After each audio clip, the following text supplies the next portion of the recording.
Mula sa 50 mga paaralan sa Cotabato Division na nag-apply sa programang Strengthen Senior High School, nasa 13 lang sa mga pampublikong paaralan ang kwalipikado.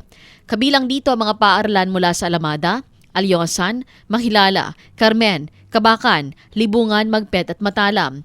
Ayon kay SDO Cotabato Curriculum Chief Dr. Elpidio Dakipil, 3 kriteria ang basihan sa kwalifikasyon ng mga paaralan na pinili mismo ng Central Office ng DepEd. Kabilang dito ang academic and tech track offering, sapat na bilang ng mga guro at availability ng pasilidad at resources. Sa 28 private schools ng lalawigan, sa 4 na mga nag-apply ay walang nag-qualify sa naturang programa.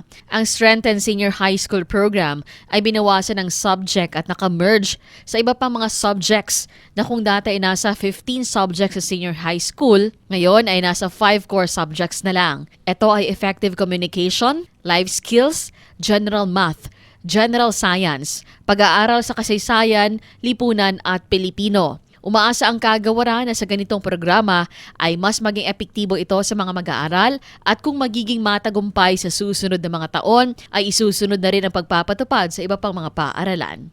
Cherry May Exim Tapia, NDBC Bida Balita.